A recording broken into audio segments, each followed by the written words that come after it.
Good afternoon. The the old lighting isn't what I would like it to be, right? You can't see my lovely face, right? But regardless, I wanted to highlight one story, and people are probably familiar with it. And if you're not, it's easy to find what I'm talking about, right? If you go look for it, and that is the story of the young girl. And I'll bring this back to Ireland in a couple of seconds or in a couple of minutes. The story of the young girl in Scotland, right? In the video of her brandishing a knife and a hatchet, right? And you can go and watch the video yourself, and it looks like, not only does it look like, but taking the girl's words for what they were on face value, that the girl was trying to protect another girl from the man that was recording her, right? And he has a foreign accent, and the young girl was calling them kid bashers, right? So the inclination being that these people were after assaulting a child, and the young girl had the weapons to defend herself, right? Now, what's interesting about this, and it's par for the course, right? Because when you put anything up on the internet, you're opening the conversation up to anyone who sees it, right? It could be millions of people or whatever, and each person has their own perspective on things, right? And it's interesting, and some are of value and some are of less value. But they speak about, by kind of pulling in as many as you can, you get a sort of feel for how the body of a people, right, whether they be Scottish or European together or just Irish people, how that body is breathing, right, and how that body is functioning, and how that mind is perceiving the world and how it views the world, right? And there's a couple of strong takeaways from it, and I'm not going to get into all of them, right? One of them naturally is and this was highlighted by the Golden One, right? And if you're familiar with him, great. If you're not, go and look him up, and he does some valuable stuff. He was responding to some comments that are talking about or asking the question, where are the Scottish men, right? So if this child has to be out defending herself, where are the Scottish men? And he was suggesting, like, let's not heap blame onto this daughter, this girl's father, or the related men in her life and in Scotland's world extended out from her, right?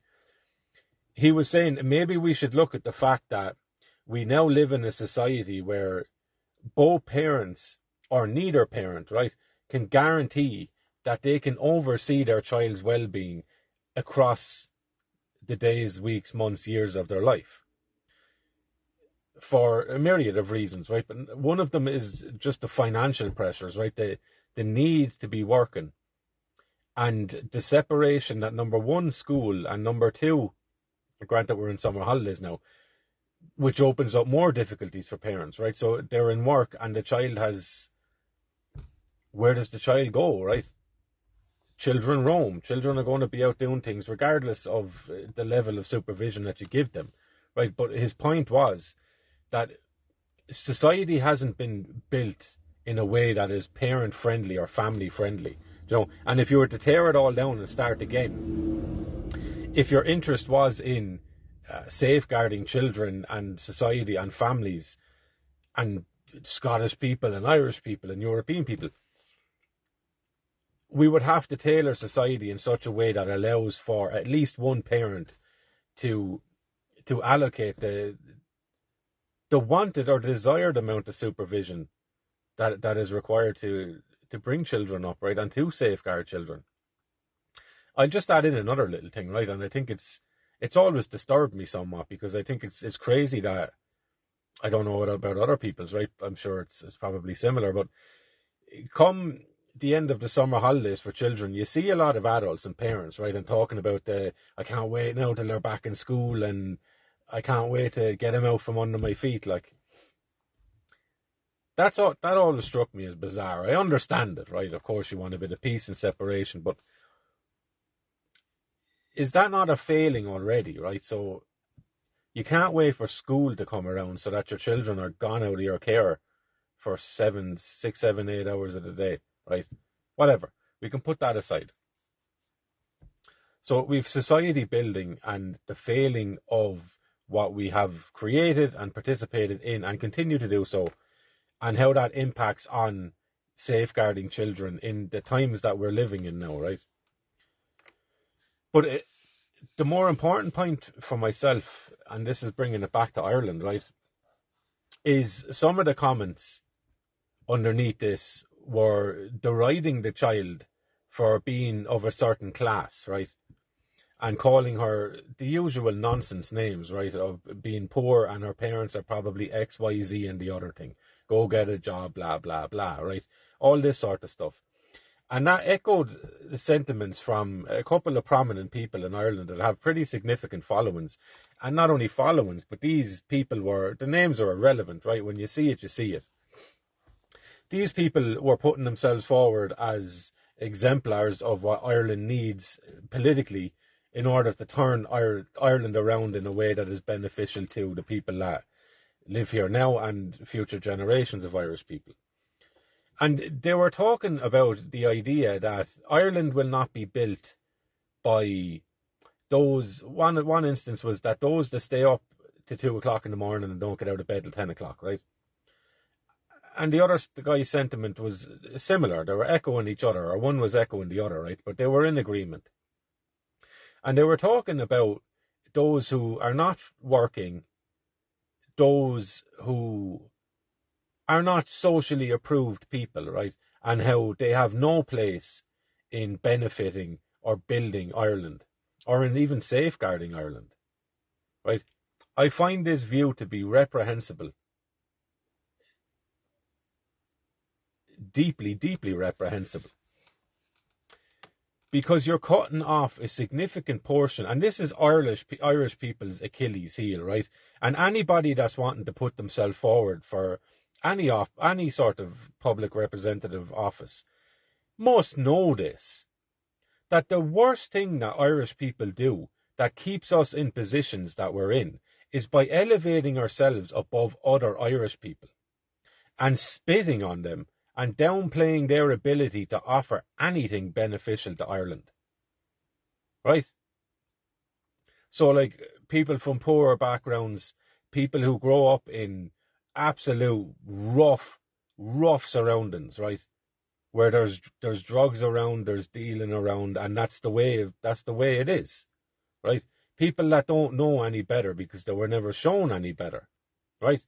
It's easy to judge these people and to decide because you wouldn't live your life that way, or because you never had to live your life that way, that all of a sudden these people have got nothing to offer you and they've got nothing to offer Ireland. You are absolutely cutting your nose off to spite your face in that regard, right? Because the only way out of this for Irish people is by beginning to look at each other as family, or an extension of camaraderie or kin, or at the very least, if you feel no social or emotional ties to your own people, then at least they serve a practical purpose in terms of feeling related to them, right? That what is detrimental to their lives is also something that needs to be addressed by the totality of Ireland and the totality of Irish people. But we seem to just kind of write that off, right? And go, sure, look, as long as it's not happening to me, then I don't care. And not only do I not care, but I will look down my schnoz at these people. Okay? There's no benefit to be gained from that. Because I'll tell you this, it's people that grow up experiencing the rough side of life who get to see and meet evil and recognize it. It's those people who'll be the first to fight. Because they've been around violence before. They've been subjected to violence before, most likely, and they know what evil is, and they know what two-faced people are. They see it, they recognize it. And they won't run away from evil when it confronts them, right, largely.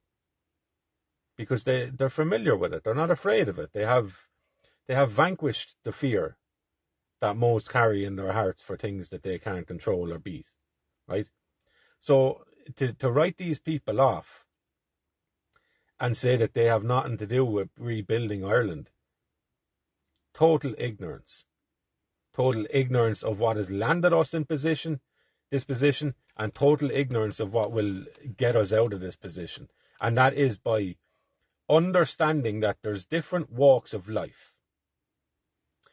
You can have your judgment and your disagreements morally with people who are from different walks of life, but to just reject wholesale that they've anything to offer is to guarantee that there's fissures that will run through Irish people going forward, and we will never get together in any sort of agreement on how we are supposed to live moving forward, which is something that we have struggled with endlessly in this country. So, I will reference pre-Christian thought in Ireland simply for this. You can call it paganism if you want. You can call it polytheism, right? But we don't need to go into the religious element of it. I just wish to highlight that because there's a unifying factor involved in polytheistic thought, right? Which is to understand that there could be 12 different ways, cults, different worldviews that are equally relevant in terms of understanding reality and experience, and we won't elevate one above the rest to the detriment of the rest, right? It might be our personal preference that we tend to naturally align with a particular worldview, but to just denigrate and write off other worldviews or other ways of living because you don't agree with them is to handicap Irish people's ability to bond going forward and to come up with some sort of a unified response to what we're seeing at the moment, right?